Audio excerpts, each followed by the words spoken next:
Good day to you. It would be totally understandable if looking at this scenery around here, the last thing to occur to you would be anything having to do with mass media. I mean, I don't know if you can tell, but you've got some former farmland right here. Yeah, this in front of me here is my front yard, but behind that is a farmhouse over there, and that farmhouse had several acres here, and they farmed livestock. They had cows, and beyond that is the university, and beyond that is the mountains. Beyond that is New Jersey and the Atlantic Ocean and Europe and so on. The last thing you're probably thinking about is mass media, and yet this very environment is typical of how mass media are operating. As I walk inside my house, like many people do, they go indoors and they start to be exposed to mass media. Of course, you can be exposed outside as well. Let me put the light on here. You can be exposed outside, like when you pull up to a gas station and there's a radio station playing. But for the most part, it's when people step inside their homes that they start watching TV, go on the web, start checking their cell phone, maybe listen to radio, perhaps pick up a newspaper, though not likely for your generation.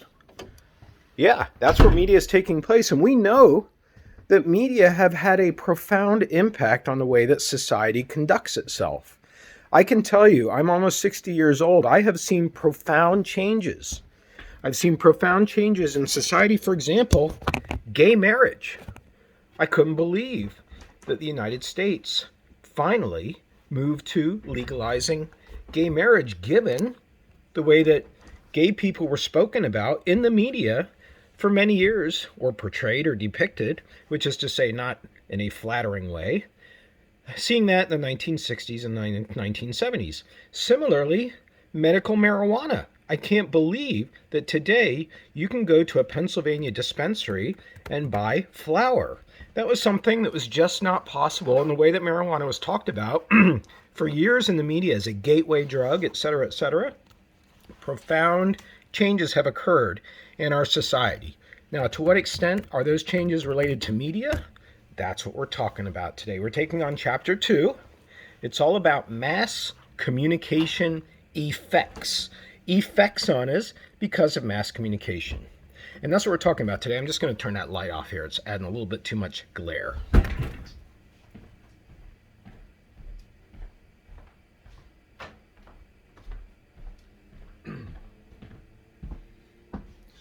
So we are taking on Chapter 2 in the book today. It's also our second day of class, so you will have quiz number 2 that is going to be due by 1 o'clock on Wednesday.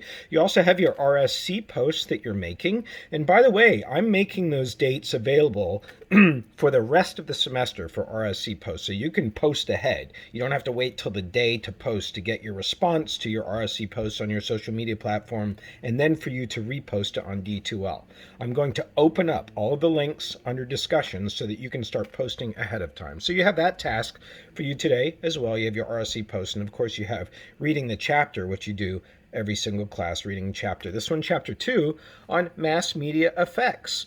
And prior to this time period that I'm going to talk about now, which I'll be mentioning several times in the next few classes, this time period called the Industrial Revolution.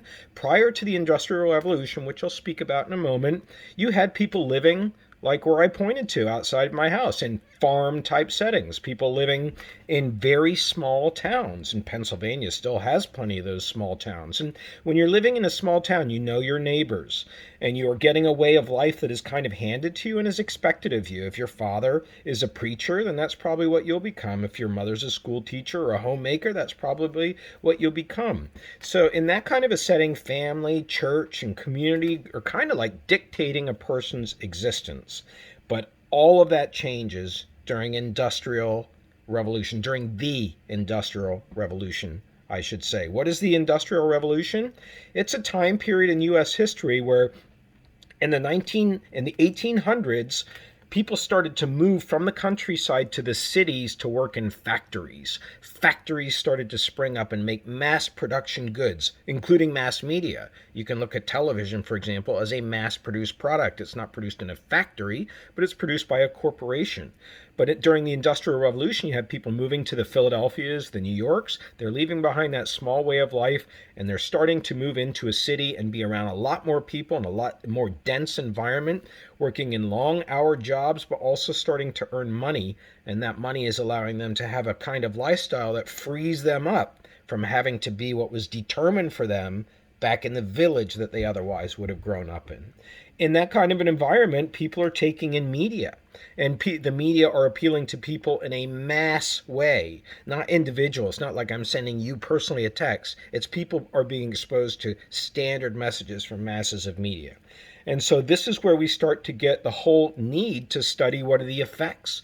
What are the effects of this new lifestyle that comes upon Americans, this mass media lifestyle, and what are the effects of it? That's what we're talking about today. And we're going to talk about it now by looking at some models that explain how mass media affect us at very general levels. The very first model that we're going to talk about is called the propaganda model. It's also known as the direct effects model. It's also known as the hypodermic needle model. It's also known as the silver bullet model. You can tell this model's got a lot of names, right? It's been studied from a lot of different vantage points, but basically what it means is there's a direct effect on the part of media. That media will pretty much tell people what to do, and they'll just follow along like they're passive.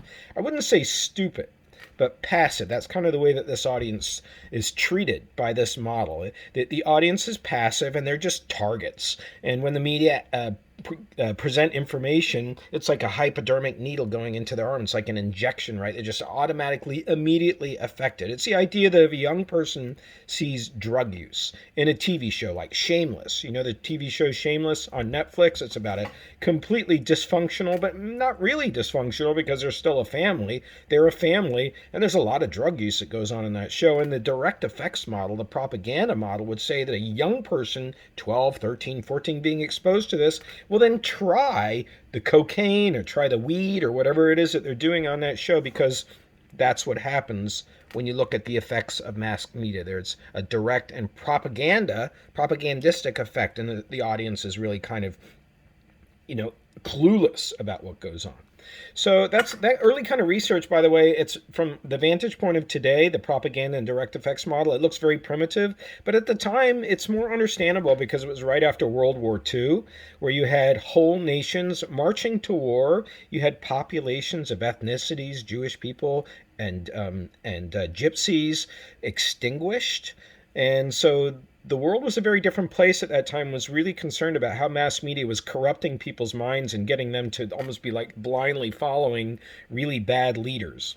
So it is understandable in some ways how that model was constructed. Let's move on, though, now to a next model. This one's called the limited effects model. The limited effects model is a reaction to the propaganda model, and it was authored mainly by a researcher named Paul Lazarsfeld. And he was studying voters in Ohio in the 1940s and the 1950s. He was looking at voters in the presidential election, and he found that there was not really a direct effect kind of effect going on, that really what you had instead was a limited effect where what happens is the mass media produce information, and then it goes to opinion leaders or gatekeepers. Opinion leaders or gatekeepers, these are people who are seen as important by others. They are teachers. They are politicians. They are journalists. They are people who are older than you. They are people who are leaders of clubs that you belong to. They are brothers. They are sisters. They're people who you look to, who you respect, and you kind of wait to see what they see, and then that helps you form your opinion. That's what this research said. This really, that there's a two-step flow to this effect, this limited model effect. It's one step from the mass media to the opinion leaders, and then a second step from the opinion leaders to the average everyday citizens who are watching, people on Meet the Press on television in the morning, experts talking about what the Build Back Better plan is supposed to mean. You may not know what this is if you're not that interested in politics, but I'm talking about an example of a person watching an opinion leader on television, and that's illustrating this limited effects model. Now let's go on to a different direction. We're going to talk about the importance of meaning. The importance of meaning is a side diversion here. There was a whole school of thinkers named the Frankfurt School, Frankfurt after Frankfurt, Germany. These were German scholars. And they also wanted to chime in on studying the effects of media, and so they developed something known as critical theory. So, critical theory is also a way of looking at media and understanding the effects. And their critical theory that they developed was beginning from a place where they looked at the world after World War II, and they saw that that world had left people alienated, exploited, and repressed, and that society was dominated by an industry that was fueled by media. So, how can they deconstruct media to figure out why people are alienated, exploited, and repressed? I mean, after all, they had just been through World War II, and suddenly they're now in a Cold War with Russia. So, again, you have to consider historical context. So, this perspective, the critical theory, looks at how people use media to construct their worldview. How people use media to construct their world is a completely opposite viewpoint of the direct effects model. It's putting the person, the audience member, in charge. And it's like the Rocky Horror Picture Show. You know, the Rocky Horror Picture Show, right? Even you probably know that, even though it's really old. I mean, I remember being a teenager and seeing it in movie theaters. And that movie was made as a musical, and it was made to have some comedy in it and some burlesque and some Halloween themes. But what it became was something completely different because the audience took control of it. And if you go to a Rocky Horror Picture Show screening in a theater, you see people yelling at the film in the middle of the film. You see people asking questions that characters in the film then answer. You see people dressing up like characters in the Rocky Horror Picture Show.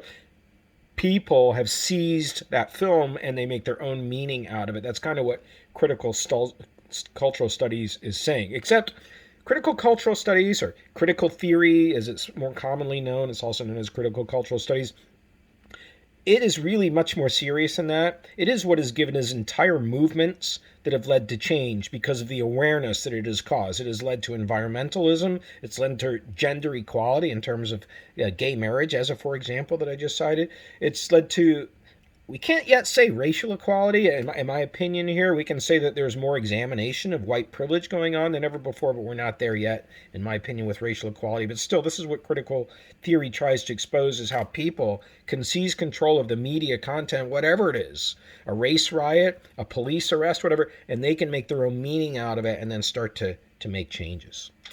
All right, back to some effects here now. We're going to talk about a new way of talking about effects. We're moving away from paradigms that are looking at very general effects of media on us. We're going to get more specific now. We're going to look at message effects. Message effects. That is, what are the effects from just the message? Just the message in media content. Just the newspaper article. Just the text. Just the Facebook post.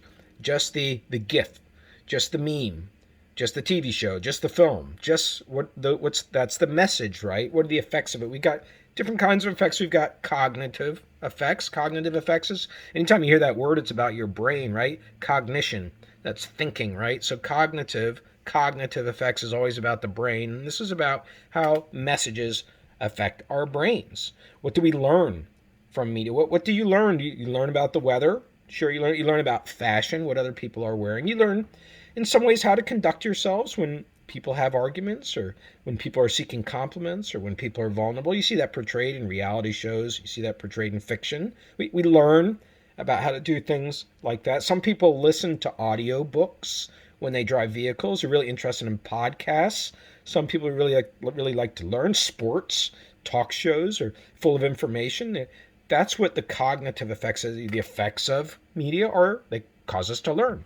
Compare that to attitudinal effects. This is a different kind of effects. This is where people develop feelings based on media content. People develop feelings based on media content. I watched a film last night. I was bawling at the end. I know I've mentioned twice that I cried. I don't want you to think I'm crying all day long, but I watched a film, and this film was called Love Hard or Love Strong. It's on Netflix. I think it's called Love Strong.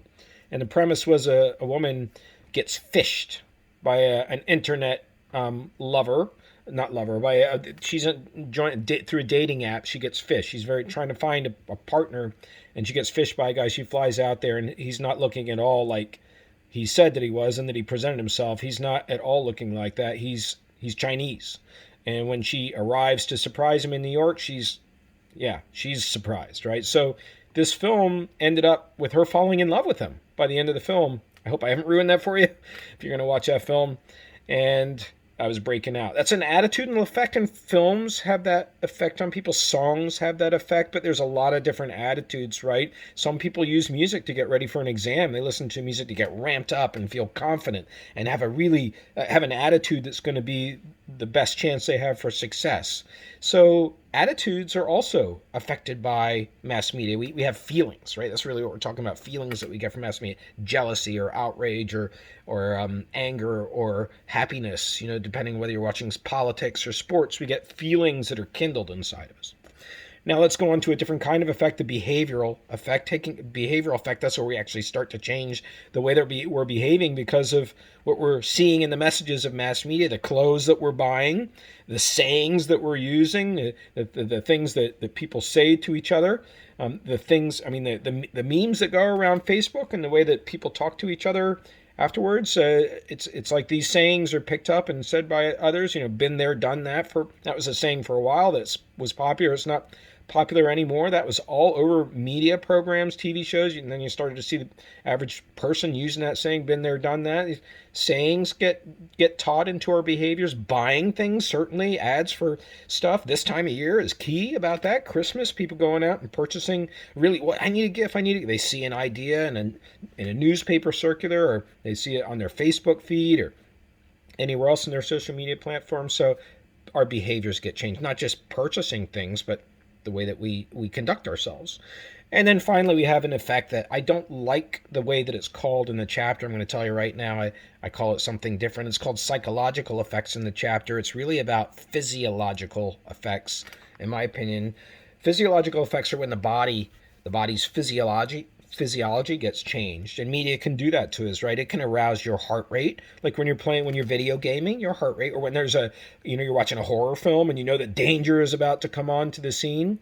I mean, you're very aware of how your heartbeat can changes, and there are other changes that take place. So you can have a sexual response by looking at somebody who is really good looking on the screen. Your adrenaline can get going. You can sweat more. You can have a horniness, if you want to put it that way. So there are psychological effects. Some people put TV on because it helps them go to sleep. There's a calming effect. It calms them down, slows them down, makes them feel like they're ready for slumber, right? So psychological effects, that's what the book calls it. I call it physiological effects. Let's go on to other kinds of effects now. We talked about message effects. Let's take on medium effects. Medium effects, the medium is the vehicle that's carrying the media message. It's the television, it's the cell phone, it's the computer, it's the screen on your wall. So there was a scholar named Marshall McLuhan. That was his last name, Marshall. His first name was Marshall. His last name was McLuhan. He's a Canadian scholar. And he wrote a lot about this. He was a big researcher and had the importance of a mass medium. And his saying that is still talked about today is very important. His saying is, the medium is the message. The medium is the message. And what does that mean? Like, people pull their hair out for years trying to figure that out. Basically, it means that it's more important to be on the phone than it is to be taking the information from the phone, right? Like, we just got to have that phone. If you don't have your phone in your pocket and you go out, you probably feel naked, don't you? If your battery's getting down there and 5%, you're probably starting to feel some stress. If your screen is cracked, if your phone is being dinged all day long by notifications, it doesn't matter. We're on that phone not having that. It's a part of us anymore. And other media have similar effects to us too. But television is not about what you're watching when you go to sleep. It's about being on television, right? And so the medium is just as important as the actual content, is what this kind of effect says. Next up, we have ownership effects. Ownership effects looks at the effect of who owns mass media. It takes a look at the fact that there really are only a handful of companies that own most of the media products that you're exposed to. I'm talking about Disney. I'm talking about Fox and some others. We're going to talk about this in our next chapter, which is actually on the media business. But ownership effects looks at how the restriction of how many companies own, how many ownership groups own media companies, that it's a smaller group than it has ever been, what the effect of that is on making our media content very same-like or homogenous, as we say. Like, there's a sameness to sitcoms when you watch American TV, I feel. And that's what ownership effects looks at. We're going to take a lot bigger look at that when we look at our next chapter on the media business. And then finally, we come to active audience effects. Active audience effects. And this is a whole range of studies that do a lot more with the effect from the point of view of looking at the audience as individual people, not looking at the audience as being represented as in a survey of 100 people. That's not looking at a human being. And so active audience effects really does a lot of interviewing with people, focus groups, smaller groups instead of big surveys to understand. It looks at geographics of audience members. That's where they are when they use media. Are they on a plane? Are they in a car? Are they at home?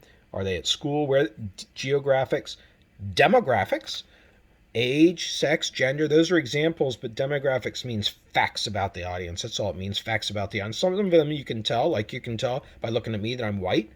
You can tell some things by looking at people. Other things you cannot. They're still facts, like their level of education or their income or their religious affiliation or non-religious affiliation. So demographics are facts about the audience. And then finally, this area of research, active audience research, looks at psychographics. Psychographics, these are the feelings, attitudes, and behaviors of people, what people like. What do people like about talk show hosts on radio? What do people dislike about advertisements on television? What do people like about their feed on Facebook? That's what psychographics are about. So now we're going to turn our attention to another area looking at media effects, and that other area is theories of media and society. These are now getting broader and grander. Again, when we use theories, we're trying to speculate effects. We're trying to speculate effects specifically about society. And the first theory that we're going to look at here is called a functional analysis. A functional analysis is got a very practical component to it. It makes it look like we use media for functions, which is what it's saying, right? So the first function is surveillance. And it's not like when you look at the Weather Channel that you're trying to see what's coming our way in terms of a snowstorm. It's more than that according to the surveillance theory of media. It's actually that media becoming an extension of your senses, right? Like looking at the Weather Channel is an extension of your eyes. You're actually taking your eyes to that snowstorm that's in Ohio as it's making its way towards Pennsylvania. It's not here yet, but it's going to be here. You've just extended your eyesight. That's what a functional analysis is saying. You're surveying your environment. You do the same with your cell phone, right? When you're sending Snapchat messages to other people, you're putting yourself in their room for 5 seconds, and they're putting themselves in your room for 5 seconds. That's what surveillance is about. You're extending yourself to see other environments. You're not just using a device and it's showing you content. There's more to it. Another element of functional analysis is correlation. And this is where we make a sense and order of our world by looking at the news, and the way that the news structures events is what makes sense and order for us in the world. So if you're watching news in Philadelphia and you see a lot of stories leading off TV news on fires at houses, which is a very common story in Philadelphia, it's a very likely television story because of the drama, the flames, you're going to think that there's a problem with fires in Philadelphia. So that very act of seeing fires is structuring your thought process about what is important that's out there. That's what correlation is all about. Newscasts and other forms of information in the media telling us what's important in our world. Next up under functional analysis, we have socialization and transmission of culture. Socialization and transmission of culture. Do you know what the Mummers Day Parade is? The Mummers Day Parade in Philadelphia, it's on New Year's Day. It's coming up here in a couple weeks here. Do you know about that? Right, that's a parade where Polish people, they got it started. It was their heritage, and it's beautiful feathered costuming. You wear a rig, and the feathers are blowing all around you. And you can have Irish mummers, you can have Scottish mummers, you can have other people joining in. It's much more than a Polish tradition, although the Polish immigrants started it in Philadelphia. How does that keep going? Right, those people started that when they came to work in Philadelphia during the Industrial Revolution, to work in factories, and that was over 100 years ago. How's that going? It's media. It's transmitting culture from one generation to the next. It's how you know to have a hot dog or a hamburger on Independence Day, the 4th of July. It's how you know to have a turkey at Thanksgiving. I'm choosing food. It's how you know to sing happy birthday to somebody when it's their birthday. That's how we transmit culture.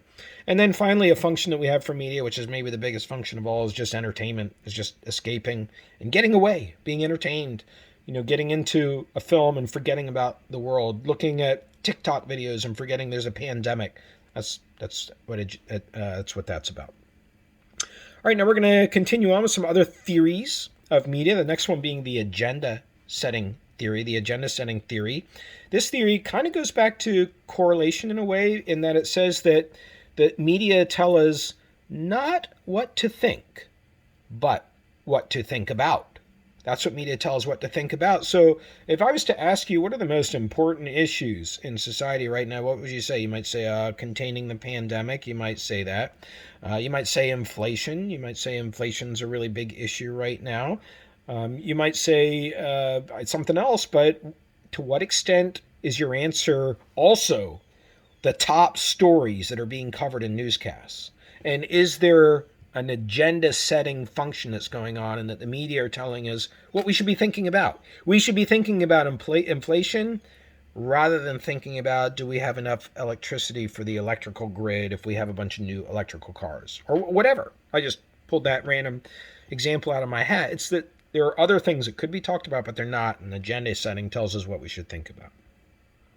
Next up is social learning theory. Social learning theory is the idea that we learn by observing what other people do. And if we're observing other people largely in media as opposed to in real life, if we're spending a lot of time on Instagram, Instagram is being questioned all over the news right now. The company president of Instagram, there's a lot of questioning going into females, young females, mostly females on Instagram, but males too, 14, 15, who are now seeking attention because of the nature of the platform from people that they don't know. That's the research that's being talked about, is the very idea that we just kind of slough off. Of course, that's what happens. Happens on Facebook too, Snapchat as well, YouTube as well. But is that really good for a 14, 15-year-old to be seeking that kind of attention from people you don't know? So what does that mean? That's what social learning is trying to understand, is to what extent are the females who are accessing that, are they behaving in new ways? Are they learning to pose and to posture and whatever goes along? There may be nothing that you think is wrong with that at all. It's wonderful to have attention. It certainly is nice to be recognized. But the social learning theory would ask, what do people learn by observing simply how others are behaving in the media? Next up, as an effect, we have the uses and gratifications effect. The uses and gratifications effect is saying that the audience takes media and uses it to get a very specific gratification, or uses them, I should say. Media are plural. And so, for example, let's say that you really, really, really, really love football, and you take a hold of that football game that you watch, and you savor every moment of it. You watch the game, you only go to the bathroom when there's a commercial, you have the food thought out beforehand, your favorite snacks, you got your phone by your side so you can look up other stats and how other teams are doing. You're really into that. You're really using that to reach happiness. That's what uses and gratifications is about. You make a conscious choice that now you're going to listen to this song to help you get through the breakup of your boyfriend or your girlfriend, that now you're going to go to a film to get out of this terrible heat because you don't have air conditioning. That's what uses and gratifications is about. Our final theory is called symbolic interactionism. Symbolic interactionism. And this says that our interactions using language is what holds us together. And the person who promoted this was George Herbert Mead. He was a sociologist, George Herbert Mead. He invented this term, symbolic interactionism. The use of language is what brings us together. Otherwise, we would fall apart and start killing each other, or we wouldn't survive. And so if language is understood, then we can create common meanings. We can share laughs with each other. We can decide that, yes, it's in both of our interests, even though the fence is on both of our properties and needs fixing, that we should both fix it together. That's what this is about. But unfortunately, when you watch some media, you have a distorted view of reality. A researcher from Philadelphia, I mentioned him before in the last class, George Gerbner from the University of Pennsylvania, he found that people who watched a lot of television news in Philadelphia found that their world was much more dangerous than it really was. It was much more dangerous. That is because they're seeing more murders, they're seeing more crime than is actually occurring in the rest of the country. And that's what symbolic interactionism also takes a look at. It looks at how the use of language is what brings us together, but can also drive us apart when it occurs in mass media and repetitive forms that we access on a regular basis. So there you have it. That is going to sum up our second chapter on media effects. I hope as you continue on throughout the day, you are now examining to what degree are the media that you're accessing having an effect on you. Have a great day.